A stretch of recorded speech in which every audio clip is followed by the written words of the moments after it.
المحکم و مختلف الحدیث، یعنی محکم اور مختلف الحدیث ان کی تعریف وہ کیا ہے. ٹھیک ہے، دیکھو میں پہلے بتا چکا ہوں اس چیز کو بھی کہ محکم اور مختلف الحدیث کی تعریفات. محکم ایسی حدیث کو کہا جاتا ہے جس کے مقابل میں کوئی اور حدیث وہ نہ ہو، یعنی وہ ایسی حدیث ہو کہ وہ اس پر ہر حال میں وہ عمل ہوتا رہا ہو، اور اس کے مقابل میں، اس کے مخالف میں، اس کے معارض میں کوئی دوسری حدیث وہ نہ ہو. ٹھیک ہے، مثال ایک حدیث ہے کہ جس طرح ہم کہتے ہیں نا کہ آپ علیہ الصلوۃ والسلام کی حدیث ہے کہ من کذب علی متعمدا فلیتبوأ مقعدہ من النار، یا مثال کے طور پر الدین النصیحہ، یا اس سے علاوہ اور بہت سے ایسے احادیث ہیں جو کہ محکم ہے، جس میں کسی معارض کا یا اس کے مخالف میں کوئی اور حدیث بھی نہیں ہے، تو اس کو محکم حدیث وہ کہا جاتا ہے. جبکہ دوسری جو حدیث ہے نا وہ ہے مختلف الحدیث. اب مختلف الحدیث کسے کہا جاتا ہے؟ یعنی مختلف الحدیث وہ مقبول حدیث جو اپنی جیسی حدیث کی معارض ہو، لیکن ساتھ ساتھ اس میں تطبیق وہ ممکن بھی ہو، یعنی دونوں پر جو ہے نا وہ عمل وہ کیا جا سکے. یعنی ایسا نہ ہو کہ مثال کے طور پر ایک کو چھوڑ دیا جائے اور دوسرے پر وہ عمل وہ کیا جائے. اب اس کی مثال جیسے اس کی وضاحت میں کر دوں، اس کی تعریف کی کہ مختلف الحدیث ایسی مقبول حدیث کو کہا جاتا ہے کہ جس کا معارضہ آ جائے، جس کا مقابلہ ہو ایک ایسی مقبول حدیث کی جو بالکل اس کو اپوزٹ ہو، لگ رہا ہو ہمیں. تو ہم ایسا تو نہیں کر سکتے کیونکہ دونوں صحیح احادیثیں ہوتی ہے، تو ہم ایک کو چھوڑ دیں اور دوسرے پر عمل کر دیں، ایسا تو نہیں ہو سکتا. ٹھیک ہے، تو ہم کیا کریں گے؟ تو پھر اس میں تطبیق کرنا وہ اگر ممکن ہو تو ایسے حدیث کو مختلف الحدیث کہ ہم دونوں حدیثوں پر عمل کریں اور ایک کو بھی چھوڑنا وہ نہ پڑے. ٹھیک ہے نا.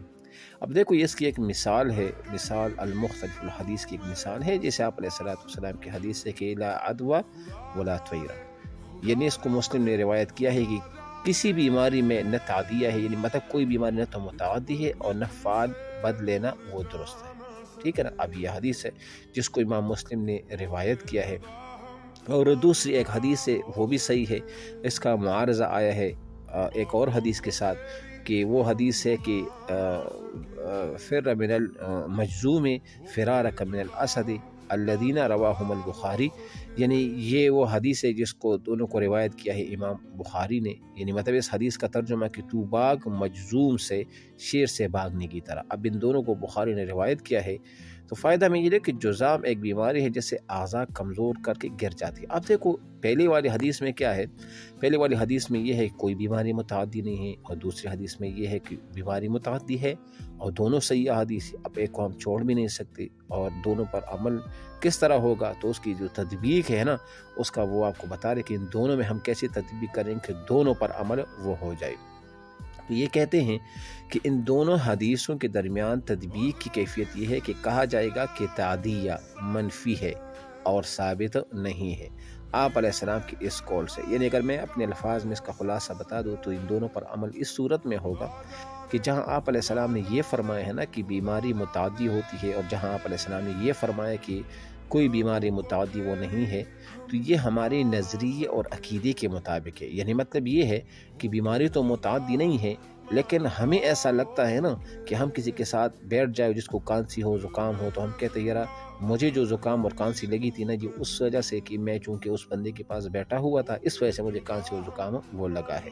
تو اب دیکھو حالانکہ وہ لگایا اسی وجہ سے نہیں لگا، بلکہ یہ تو اللہ تعالیٰ نے وہ لگایا ہے، اور یہ بیماری آپ کے ساتھ جو وہ لاحق ہوئی ہے وہ اس وجہ سے نہیں ہے.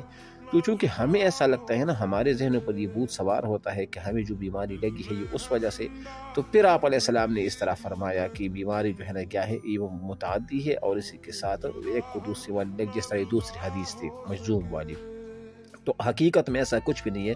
ورنہ آپ علیہ السلام ایک رستے پر جا رہے تھے، ایک حدیث کا مفہوم ہے، تو وہاں پر ایک اعرابی تھا، اس نے ایک اونٹ کو الگ باندھا تھا اور باقی جو اونٹ تھے وہ الگ باندھے تھے. تو آپ علیہ السلام کی یہ کیا، ایک کو ادھر باندھا ہے باقی کو ادھر. انہوں نے کہا کہ اللہ کے ان کو خارش ہے، تو میں نے کہا اس کو الگ باندھو تاکہ دوسروں کو خارش نہ لگے. تو آپ علیہ السلام نے فرمایا جو پہلے کو خارش لگی اس کو کس نے لگایا؟ تو ہم نے کہا اس کو تو اللہ نے لگایا. تو کیا جب اس کو اللہ نے لگایا تو کیا ان کو نہیں لگا سکتا؟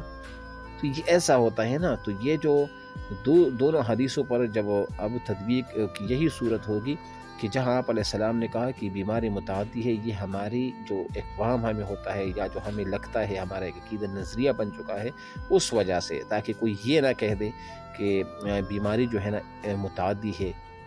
اور جہاں آپ علیہ السلام نے یہ فرمایا کہ بیماری متعدی نہیں ہے، تو یہ اس لیے آپ علیہ السلام نے فرمایا ہے کہ بیماری متعدی نہیں ہوتی، لگانے والی کی ذات کون ہے؟